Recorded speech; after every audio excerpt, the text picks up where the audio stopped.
Personne aujourd'hui ne peut ignorer l'existence d'un plafond de verre dans le monde de la culture, et à plus forte raison dans le milieu musical. On a vu lors de cette émission l'exemple de Fanny Mendelssohn, qui est hélas loin d'être un cas isolé. Pendant longtemps, l'exercice de la musique est placé sous contrôle masculin. Depuis le Moyen Âge, où elle est au départ fortement marquée par la théologie, ce sont les hommes qui théorisent la musique, les hommes qui enseignent la musique, les hommes qui interprètent la musique. Autant de freins institutionnels, d'injonctions et d'interdits sociaux qui font obstacle au développement de figures musicales féminines. Les compositrices ont pourtant existé. Certaines ont même été reconnues et influentes de leur vivant, mais l'histoire a tendance à mentir par omission, et c'est pour cela que celles-ci ne bénéficient pas de la même postérité que leurs contemporains masculins. Pour celles qui se sont malgré tout adonnées à la création et dont les œuvres nous sont parvenues, on remarque souvent un motif récurrent, c'est celui d'une femme dans l'ombre d'un ou plusieurs hommes, une sorte d'équivalent musical de l'effet Matilda. L'effet Matilda qui désigne en science la minimisation ou la négation de la contribution des femmes scientifiques à la recherche. De cette manière, les talents féminins sont occultés. On raconte leur épopée créative, mais toujours rattachée à un homme. On évoque la puissance décisive d'un protecteur ou d'un mécène, la célébrité d'un père, d'un frère, d'un élève, d'un époux, d'un amant, bref, n'importe qui doté d'un chromosome Y. On peut citer par exemple Élisabeth Jacquet de la Guerre et le roi Louis XIV, Clara Schumann et son époux Robert, Fanny Mendelssohn et son frère Félix, ou encore Germaine Taillefer du groupe des Six, qui est incessamment ramenée à l'ombre des Cinq. Cette manie des manuels d'histoire a pour effet de minorer, de disqualifier quelque part le génie créatif et l'inventivité de ces femmes. Bien sûr, aujourd'hui, dans les conservatoires et les écoles de musique, il y a une mixité qui continue de progresser. Pourtant, cette relative parité est bien loin de se prolonger sur le terrain, autant du point de vue de la reconnaissance professionnelle que de la production dans les maisons de disques ou de la programmation dans les salles de concert. Les créations par des hommes demeurent largement majoritaires. Le Centre de documentation de la musique contemporaine recense dans son catalogue en 2018 108 compositrices vivantes, dont 61 françaises, pour 999 compositeurs vivants, dont 548 français. Ça donne à peu près 11% de compositrices. On peut supposer que ça ait à faire avec notamment l'absence de modèles de compositrices. Le manque de visibilité des créatrices d'hier comme d'aujourd'hui peut entraver la naissance de vocations chez de jeunes musiciennes. Daniel Roster écrit à ce sujet: La reconnaissance d'une tradition et d'une histoire de la composition féminine ne peut que favoriser la créativité des jeunes musiciennes et les aider à prendre légitimement confiance en elles. C'est pour ça qu'il est urgent de repenser le contenu des enseignements et des manuels scolaires. Pendant leur cursus, tu le disais tout à l'heure, les étudiants et étudiantes devraient non seulement apprendre la musique des compositeurs, mais aussi se familiariser avec celle des compositrices. Vous ne trouvez pas ça effarant de réaliser qu'après plus de 10 ans de conservatoire, on n'a joué aucune partition écrite par une compositrice? Moi, en tout cas, ça m'a frappé quand j'ai repensé à ma propre formation. Je ne me souviens pas non plus en avoir étudié en solfège, en analyse, en histoire de la musique.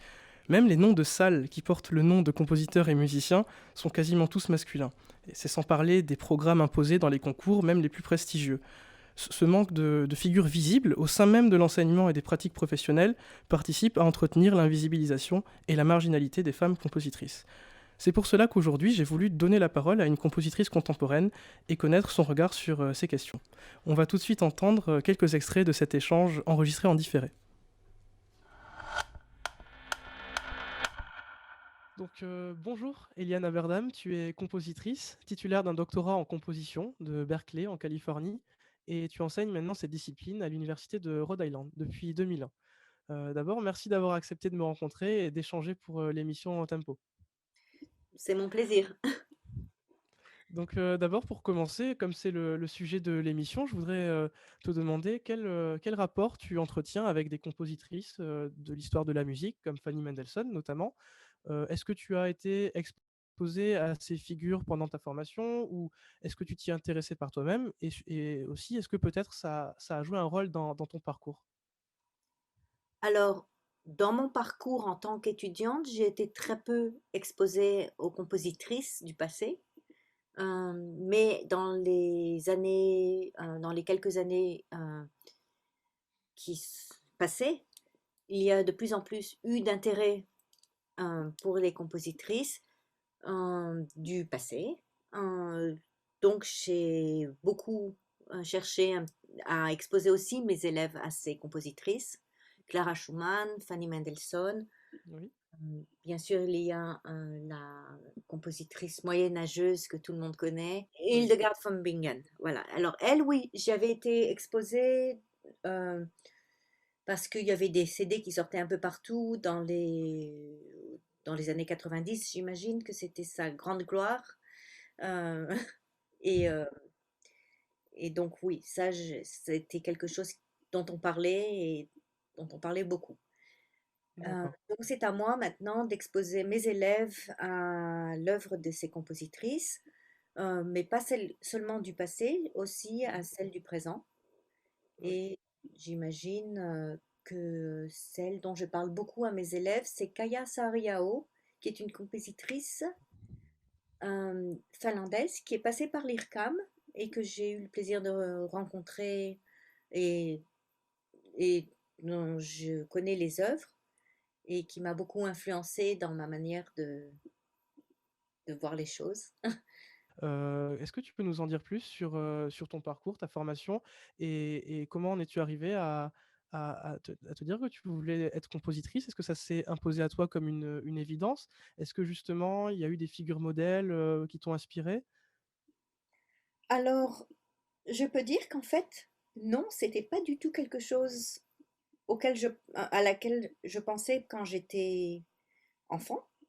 J'ai fait du piano, j'ai suivi le conservatoire, j'ai pris des cours d'harmonie, j'ai eu beaucoup d'éducation musicale à la maison, mais je me voyais en tant que pianiste ou en tant que quelqu'un qui sait jouer du piano, mais je ne savais pas qu'on pouvait être compositeur ou compositrice comme ça. Je ne savais pas comment on faisait.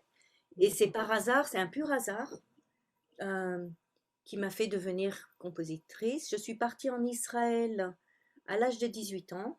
J'ai passé des examens, j'ai réussi euh, tous les examens que je voulais, mais je me suis retrouvée à l'Académie Rubin à Jérusalem. Et là, je me suis inscrite, ou je pensais que je m'étais inscrite comme pianiste. Mais on m'a inscrite, je ne sais pas s'il s'agissait d'un d'un manque de communication, la barrière linguistique justement, Oui.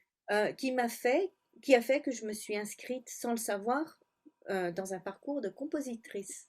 Enfin, pour D'accord. être Waouh! compositrice, pour apprendre la composition. Mmh. Et c'est comme ça que j'ai suivi les cours pour être compositrice. C'est comme ça que j'ai suivi les cours d'harmonie plus poussée, que j'ai fait de l'analyse, etc., etc. Et D'accord. le piano est devenu secondaire.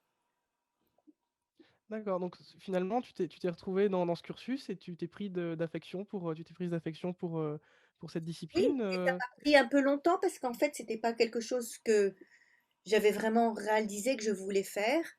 Je pense que j'ai réalisé que j'étais compositrice bien des années plus tard, à l'âge de 26 ans, quand D'accord. je me suis inscrite en master, donc en maîtrise.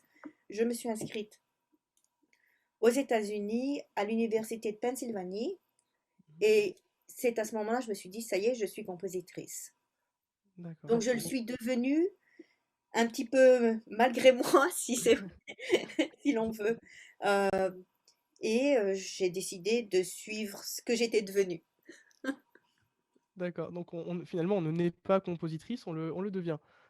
Oui, et Si d'ailleurs, en fait, je peux dire quelque chose très humblement, c'est que oui, je le deviens chaque fois que j'écris une œuvre, parce que je ne m'appuie pas sur mes expériences passées, mes compositions, je n'ai pas un style qui me oui, définit, mais à chaque fois, j'essaye, avec chacune de mes compositions, j'essaye de faire quelque chose d'un peu nouveau, ou d'explorer un thème un peu nouveau, ou euh, une expression un peu nouvelle. Donc, je le redeviens chaque fois que j'écris une composition. donc justement par rapport à ta pratique, de la composition, qu'est-ce que ça représente pour toi? Comment tu définirais ta pratique? Tu viens peut-être de répondre un petit peu avec, ta dernière, réponse, mais est-ce que je voulais te demander si ça te permet d'exprimer des choses singulièrement, en tant que femme? Est-ce que tu revendiques cette création au féminin ou bien au contraire, pour toi, est-ce que cette question de création est indépendante, finalement des contingences sociales et des questions de genre? J'ai beaucoup de mal à répondre à cette question. Je me suis beaucoup détachée dans le passé du côté revendication féminine de la composition, Mmh. bien que j'ai souffert d'être femme dans mes études et au début de ma carrière en tant que compositrice.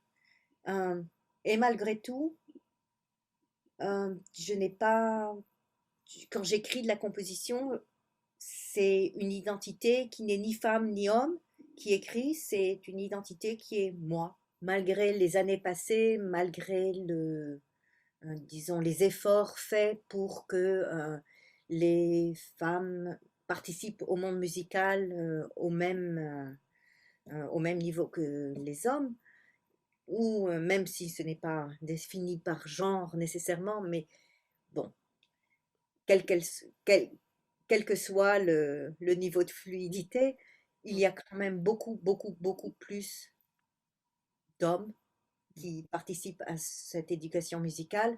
Je le vois bien, ça fait 20 ans que je suis un professeur à l'université.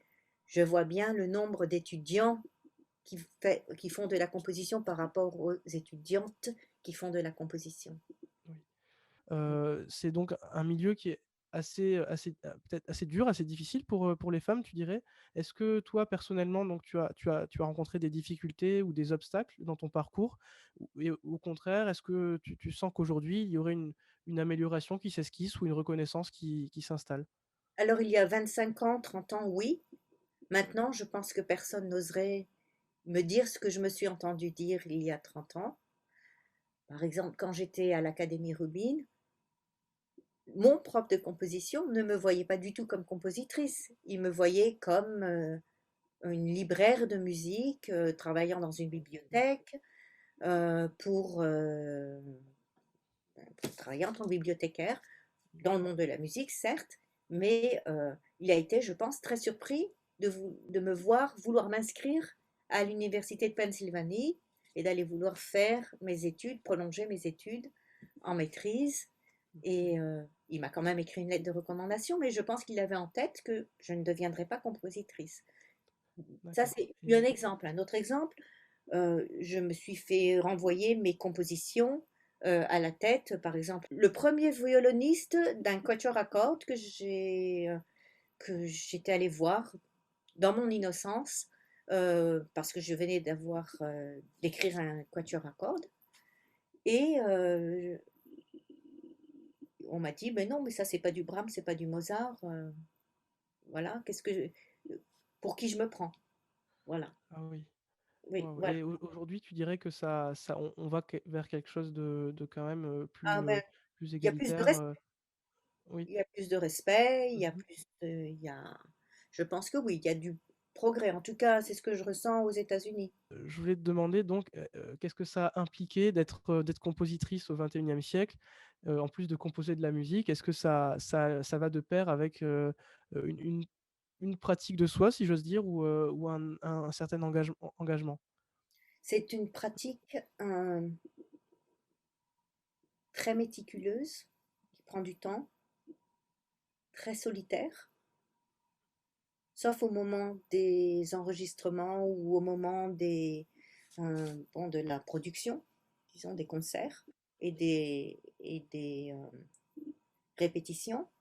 Mais c'est un parcours de doute, c'est un parcours euh, où il faut sans arrêt son s'auto-promouvoir, si je peux dire, faire ses propres réseaux sociaux, faire sa propre publicité, écrire ses propres demandes de subventions ou de bourses, faire tout. Et en fait, les bourses, c'est toujours pour les musiciens qui vont te jouer. C'est jamais, je ne peux pas écrire une bourse pour moi être compositrice. Donc je dirais que, D'accord. à part quelques exceptions, être compositrice, c'est pas vraiment un métier qui, où l'on peut gagner son pain. Pour la plupart des Ouais. compositeurs et des compositrices d'ailleurs, c'est un métier à part, euh, en plus de l'enseignement. Il y a très peu de compositeurs finalement qui sont assez reconnus et qui ont eu le privilège d'avoir des commandes fabuleuses et d'avoir fait la une des journaux pour pouvoir vivre de leur composition.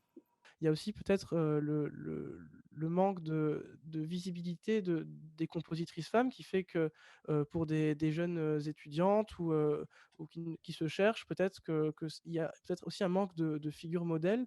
Et est-ce que tu crois qu'on gagnerait à avoir plus de visibilité pour les compositrices et que ça éveillerait peut-être des vocations chez de jeunes musiciennes? Je pense que certainement, ce serait très très bien d'avoir des rôles modèles pour les jeunes femmes ou les jeunes filles qui veulent devenir compositrices. Ça commence aux États-Unis, vraiment. Il y a un éveil, il y a non seulement pour les femmes et les jeunes filles, mais il y a aussi une conscience, une prise de conscience pour euh, tous les compositeurs qui n'ont pas été assez représentés. Donc pas seulement les femmes, mais tout, ceux qui font partie de la communauté LGBTQI, tous les compositeurs de couleur et compositrices de couleur Oui. euh, qui ont été mal représentés, qui n'ont jamais été joués, qui ont été rejetés depuis des années. Donc en fait, tout ce qui n'est pas euh, l'homme blanc. Voilà, c'est vrai qu'on de toute manière, on gagnerait à avoir plus de diversité en général Voilà. et pas uniquement en termes de genre. Donc pour finir, Eliane, est-ce que tu aurais, un message, pour les jeunes musiciennes, et futures compositrices qui nous écoutent? Alors, continuez, acharnez-vous et surtout créez vos propres réseaux. Il faut sans arrêt s'autopromouvoir, sans arrêt, sans relâche et continuer avec acharnement. Il y aura toujours l'acharnement, les réseaux sociaux, écrire ses propres demandes de bourse, écrire ses propres demandes de subvention, euh, créer des contacts, parler aux compositeurs, aux compositrices, parler aux chefs d'orchestre, parler aux chefs pas seulement d'orchestre, mais de petits ensembles, chefs de chœur. Créez créez votre propre réseau et votre propre monde musical. C'est comme ça qu'on s'en sort.